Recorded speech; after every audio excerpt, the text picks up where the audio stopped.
사도행전은 예루살렘과 유다와 사마리아와 땅끝까지 복음이 퍼져나가는 이야기입니다. 한마디로 사도행전은 부흥의 이야기입니다. 우리는 부흥이라고 하면 단순히 사람들이 많이 모이는 것을 떠올립니다. 어느 교회에 사람이 많이 모이면 부흥했다 그렇게 말을 하죠. 물론 부흥에는 수적인 개념이 들어 있습니다.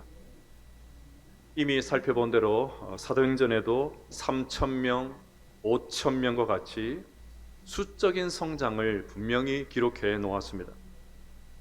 그러니 절대로 숫자를 무시해서는 안 됩니다. 하지만 겉으로 드러나는 숫자에 모든 시선을 빼앗겨서는 안 됩니다. 처음 교회는 그냥 단순히 사람만 많이 모이는 교회가 아니었습니다. 그런 숫자가 나오기 위해서 숫자 이면에 얼마나 많은 성도들의 성숙이 있었는지를 같이 볼 수 있어야 됩니다. 더 성도다워진 성도들의 모습, 더 믿음이 굳세지고 사랑이 깊어지고 용서가 일상화되고 고난을 두려워하지 않고 구체적인 변화가 있고 성도들끼리 깊이 연대하는 내적인 성숙이 외적인 성장을 가져왔다는 사실을 잊으면 안 됩니다. 이것이 진짜 부흥입니다. 저는 우리 언양교회가 이런 진정한 부흥을 경험할 수 있었으면 좋겠습니다. 신앙의 연수가 늘어나는 것과 비례해서 신앙이 성숙해지는 성도들이 계속해서 많아지는 것입니다. 그렇게 신앙이 성숙해지는 분들이 점점 늘어나서 교회가 더 건강하게, 더 성경적인 교회로 성장할 수 있게 되시기를 주의 이름으로 축복합니다. 오늘 본문도 보십시오. 여러분들은 오늘 이 본문을 읽으시면서 어떤 구절이 눈에 들어오셨습니까? 보통은 35절, 룻다와 사론에 사는 사람들이 다 그를 보고 주께로 돌아오니라. 룻다와 사론에 사는 사람들이 얼마나 되는지는 모르겠지만 그 지역 사람들이 다 주께로 돌아왔으니까 주목할 만은 하죠. 또 42절, 온 욥바 사람이 알고 많은 사람이 주를 믿더라. 욥바에 사는 많은 사람들이 주님을 믿게 되었으니까 그 지역의 교회가 얼마나 부흥했겠습니까? 그러니 우리는 이런 구절이 제일 먼저 눈에 들어옵니다. 그래서 저도 오늘 설교 제목을 많은 사람이 주를 믿더라, 많은 사람이 주를 믿더라 그렇게 잡았습니다. 하지만 여기에 현혹되면 안 됩니다. 다시 말씀드립니다.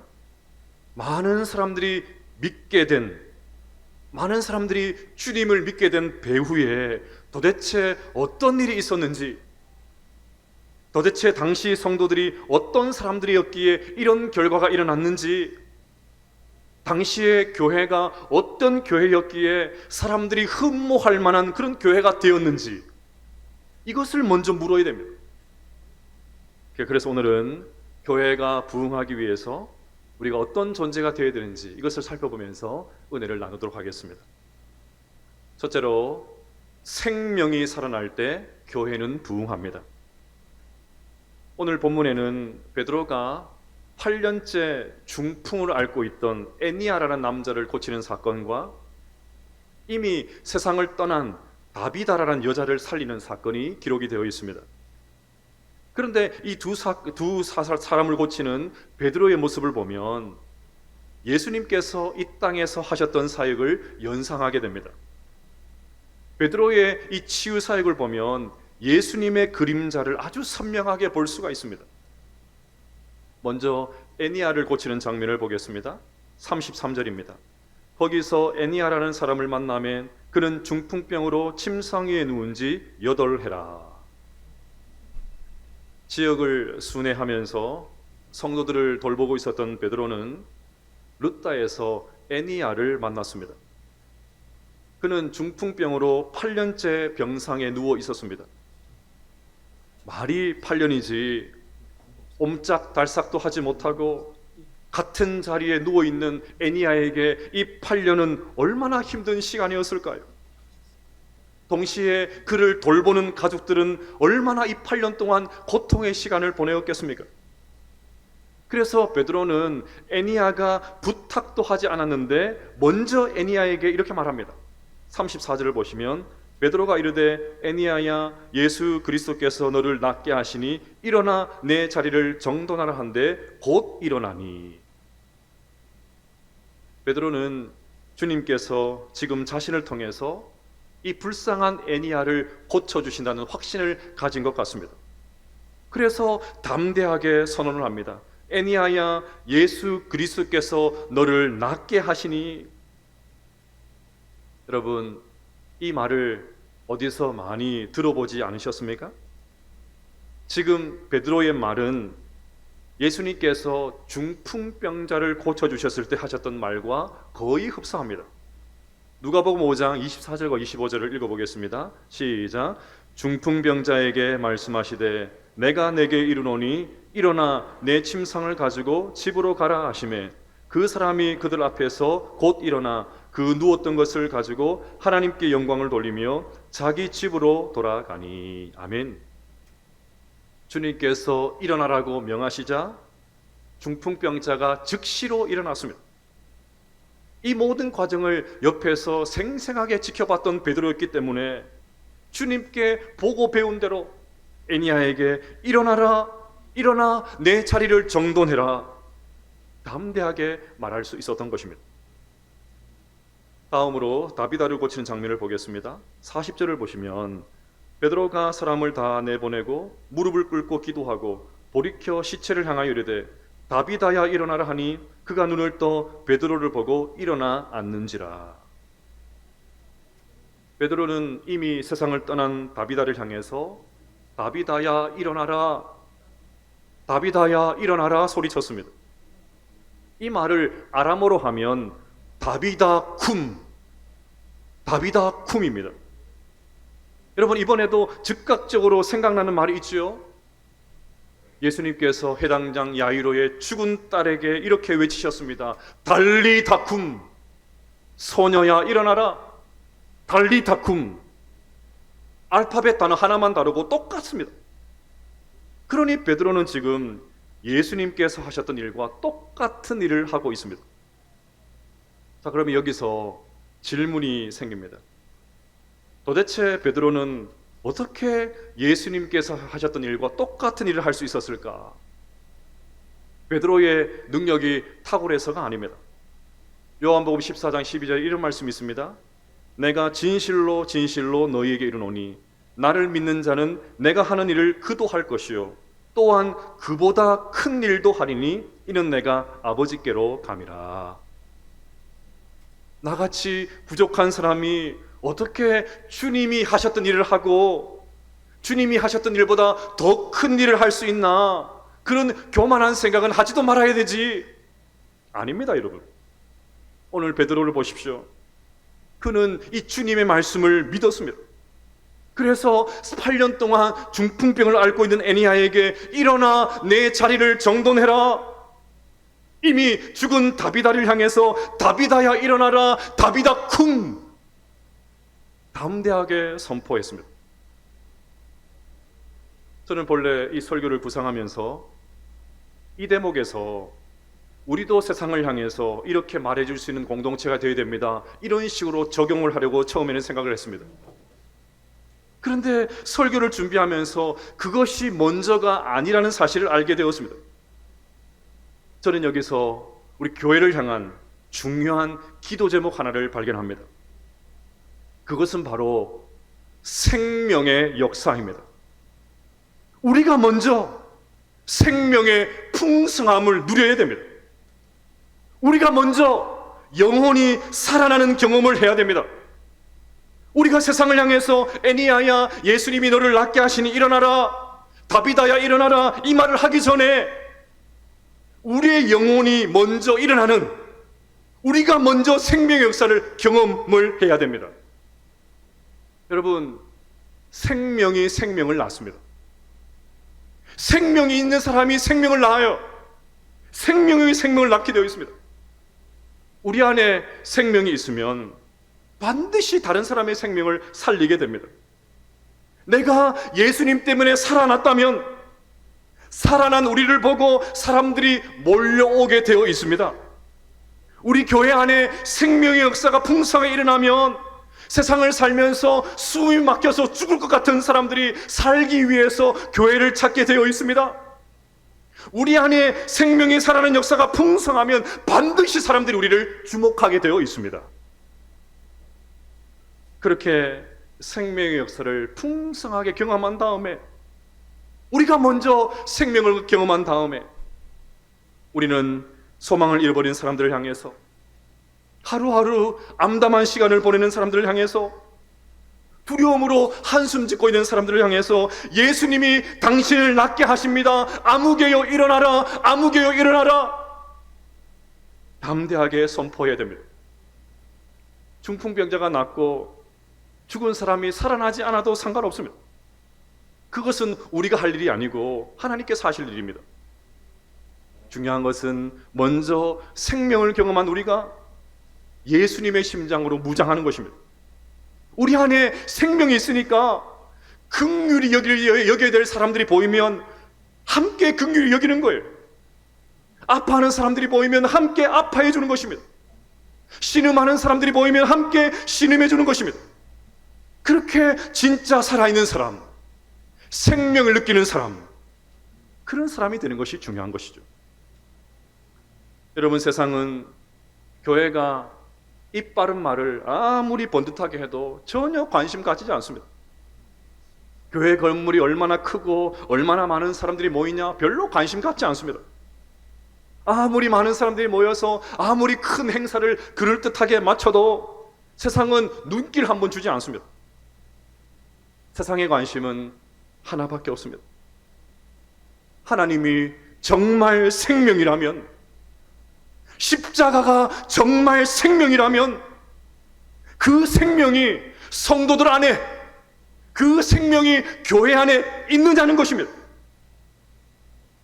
성도들이 그 생명을 누리고 있느냐?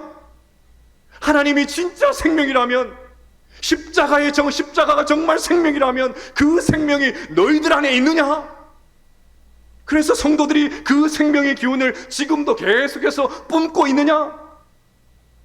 그 생명이 진짜여서 도저히 용서할 수 없는 사람을 용서하고 품을 수 없는 사람들을 막 품고 세상과 다른 가치관을 가지고 살아가느냐? 그것을 세상이 보고 있습니다. 사랑하는 여러분, 이런 생명의 역사가 우리 교회 가운데 가득하게 되시기를 주의 이름으로 축복합니다. 둘째로, 변화의 증거가 있을 때 교회는 부흥합니다. 다시 베드로가 에니야를 고치는 장면을 보겠습니다. 오늘 본문을 피상적으로 읽으면 베드로가 이 중풍병자를 고치는 이 기적 때문에 사람들이 충격을 받아서 대거 교회로 들어오게 되었다, 이런 식으로 생각을 할 수 있습니다. 물론 8년이나 중풍병으로 고생했던 사람이, 그것도 제대로 거동도 하지 못했던 사람이, 침상에 누워만 있었던 사람이 회복이 되어서 일어나 다니게 되었으니까 사람들의 주목을 끌기에 충분하죠. 그런데 베드로의 말에서 진짜 중요한 것은 일어나라가 아니었습니다. 정말 중요한 말은 내 자리를 정돈하라. 내 자리를 정돈하라.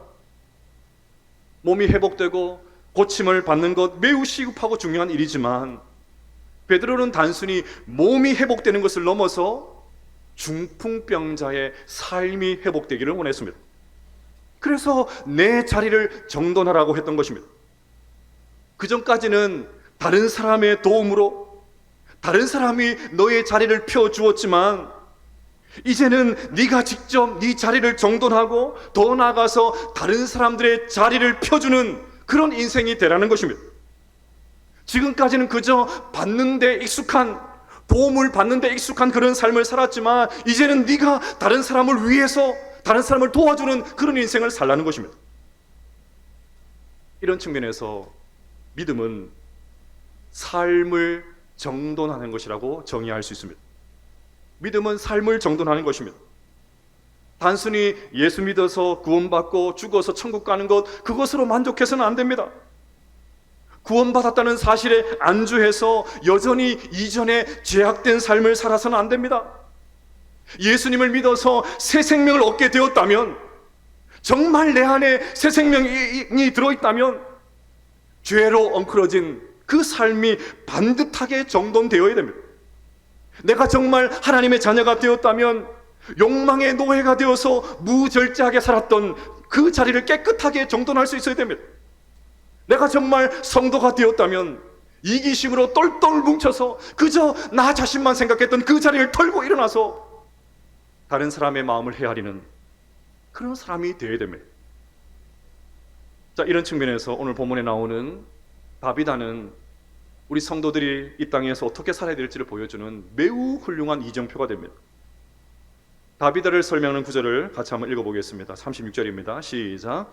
욥바에 다비다라는 여제자가 있으니 그 이름을 번역하면 도르가라. 선행과 구제하는 일이 심히 많더니. 아멘. 다비다는 히브리식 이름이고 도르가는 헬라식 이름입니다. 다비다를 소개할 때에 앞에 이미 나온 남자 애니아보다 훨씬 더 자세하게 소개하고 있습니다. 지금 우리 문화에서는 전혀 이상하지 않지만 1세기 문화에서는 남자와 여자를 나란히 소개하는 것도 굉장히 이례적이고, 여자를 남자보다 더 자세하게 소개하는 것은 더 파격적인 것이었습니다. 그만큼 다비다가 좋은 그리스도인이었다는 말입니다. 그래서 오늘 본문에는 이 다비다를 여제자라고 했습니다. 여제자라는 말은 성경에 여기에만 나오는 매우 독특한 표현입니다. 다비다가 좋은 그리스도인을 넘어서 정말 신실한 주님의 제자였다는 말입니다. 자, 그러면 무엇을 보고 그것을 알 수 있습니까? 36절 끝에 보시면 선행과 구제하는 일이 심히 많더니. 심히 많다는 말은 단순히 다비다가 선행과 구제를 많이 했다, 그런 말이 아닙니다. 원문을 그대로 번역을 하면 흘러 넘쳤다는 말입니다. 한도를 넘었다는 말이에요. 저 정도면 충분한데 그 정도가 아니라 사람들의 기대와 생각을 뛰어넘는 그런 수준으로 선행과 구제를 했다는 말입니다. 39절 하반절을 보십시오. 도르가가 그들과 함께 있을 때에 지은 속옷과 겉옷을 다 내 보이거늘. 요즘은 옷이 남아돌지요. 옷장을 열어보면 그 해에 한 번도 입지 않은 옷이 얼마나 많은지 모릅니다. 그런데도 늘 옷이 없다고 합니다. 그래서 또 삽니다. 좌우에 날쌘 신용카드로 바꿔요. 맨날 옷이 없대. 제 아내도 맨날 입을 옷이 없어요. 입을 옷이 없어요. 이 옷은 뭐요? 맨날 옷이 없대요. 하지만 1세기 당시에는 옷감이 얼마나 귀했는지 모릅니다. 속옷과 겉옷은 단순히 의복이 아니라 재산이었습니다. 그 귀한 것을 다비다가 과부들에게 다 내어놓습니다.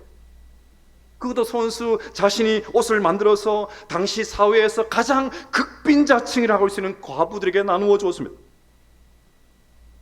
그런 다비다가 그만 병이 들어서 세상을 떠나고 말았습니다. 그러니 가족이 아닌데도, 다비다의 가족이 아닌데도 많은 여인들이 다비다의 시신 앞에서 오해를 하고 있는 것 너무나도 당연하지 않습니까? 여기서 잠시 우리 인생의 마지막 순간을 한번 생각해 보면 좋겠습니다. 이 땅에 연수를 다하고 하나님께서 우리를 불러가시는 그날에 나의 죽음을 너무 안타까워하면서 오랫동안 눈물을 흘려줄 사람 얼마나 될까요? 참 좋은 사람이 세상을 먼저 떠났다고 가슴을 치면서 통곡해 줄 사람, 그런 사람이 얼마나 될까요? 여러분 기억하십시오. 우리의 죽음은 지금 우리의 삶과 밀접한 관련이 있습니다. 죽음과 삶은 절대로 분리될 수가 없습니다. 자, 그런데 지금 다비다를 잃은 사람들의 슬픔은 그 정도가 아니었습니다. 다비다의 도움을 받은 많은 여인들은 그야말로 아연실색이었습니다. 당시 유대인들은 사람이 죽으면 해가 지기 전에 반드시 장례를 치렀습니다. 그런데 성도들은 도저히 그럴 수가 없었습니다. 다비다의 시체를 깨끗하게 씻어서 다락에 누워두었습니다. 그리고 근처에 베드로가 왔다는 소식을 듣고는 사람들을 보내어가지고 베드로를 데리고 옵니다. 무슨 말입니까? 다비다를 이렇게 보낼 수 없다는 말입니다. 하나님, 이 사람 이렇게 빨리 데리고 가시면 안 됩니다. 우리 교회에 너무 필요한 사람입니다. 이 사람 없으면 저 살 수가 없어요. 이 사람 때문에 얼마나 많은 사람들이 생명을 얻게 되는지 모릅니다. 다비다만큼은 안 됩니다. 죽어도 못 보냅니다. 어떻게 다비다를 보낼 수 있습니까? 그 말이죠. 여러분, 이것이 우리 인생의 모습이면 얼마나 좋을까요? 그러면 다시 여러분들 도전하고 싶습니다. 우리가 세상을 떠날 때 우리에게 받은 도움의 증표들을 보여주면서 참으로 아까운 사람이 먼저 갔다고, 다른 사람은 몰라도 하나님께서 이 사람은 다시 살려주셨으면 좋겠다고, 도저히 이대로 장례를 치를 수가 없어서 할 수만 있다면 하나님 좀 살려주십시오, 살려주십시오, 부르짖으며 아우성 치르고 매달리는 그런 사람이 있는 그런 인생 살 수 있게 되시기를 주의 이름으로 축복합니다. 성 프란시스가 한 번은 제자들과 함께 마을에 전도하러 갔습니다. 제자들은 프란시스를 따라서 마을을 한 바퀴 빙 돌았습니다. 그런데 마을을 도는 동안 이 프란시스가 한 번도 예수님을 믿으라 그 말을 일체 하지를 않습니다. 그냥 마을을 거닐고 돌아올 뿐이었습니다. 이 모습이 하도 의아해서 제자들이, 아니 스승님, 전도하러 가시면서 예수 믿으라는 얘기를 왜 한마디도 하지 않으십니까? 그렇게 물었습니다. 그랬더니 프란시스가, 아니 지금 전도하고 왔지 않습니까? 지금 전도하고 왔잖아요, 반문합니다. 이 말을 듣고는 여전히 의아한 눈빛으로, 아니 예수를 믿으라는 말을 한마디도 하지 않으셨습니다, 또 묻습니다. 그러자 성 프란시스가 유명한 말을 했습니다. 우리를 보고 예수님을 믿으려는 마음을 갖지 않는 사람은 아무리 예수님을 믿으라고 말해도 그들은 믿지 않습니다. 전도하지 말라는 말 아닙니다. 노방전도 필요 없다 그런 말도 아닙니다. 핵심은 우리의 모습을 보고 사람들이 생명을 느껴야 된다는 말입니다. 교회 다니는 사람은 저 사람을 봤더니 달라졌네, 뭔가 생명이 느껴지네, 그런 말을 들어야 된다는 말입니다. 교회 가더니 예수 믿더니 얼굴이 달라졌네, 생명의 기운이 느껴지네, 사람들이 달라진 우리의 모습들을 보고 나도 교회 다니고 싶다 그런 마음이 자연스럽게 드러나야, 자연스럽게 생겨야 된다는 말이죠. 아마 그런 일은 없겠지만 만약에 우리 교회가 다른 지역으로 이사를 가게 된다면 이 언양 지역의 사람들이 어떻게 반응할까요? 심각하게 들으시는데 이사할 일은 없습니다. 만약에 이사를 하게 된다면 그 소식을 들은 이 언양 사람들이 뭐라고 반응하겠습니까? 한번 상상을 해보았습니다. 교회 앞에 바리케이트를 치고, 별로 은혜를 못 받으시는데 교회 앞에 바리케이트를 치고 결사 반대 머리띠를 두르고 교회 이전을 반대하는 시위를 하면서 반대, 반대, 결사, 반대, 이렇게 해야 진짜 살아있는 교회이지 않을까요? 아니 언양교회가 이사 간다고 그런 일은 있어서는 안 된다고, 못 보낸다고, 계속 좀 이곳에 있어 달라고 막 반대, 반대, 반대, 그런 사람이 있어야 정말 주님이 원하시는 교회이지 않겠습니까? 사랑하는 성도 여러분, 우리 교회가 더욱더 생명력이 넘치고 우리 안에 변화의 구체적인 열매가 나타나면, 그런 모습으로 이 지역을 섬길 수만 있다면 이런 꿈이 현실이 되는 날이 오게 될 줄로 믿습니다.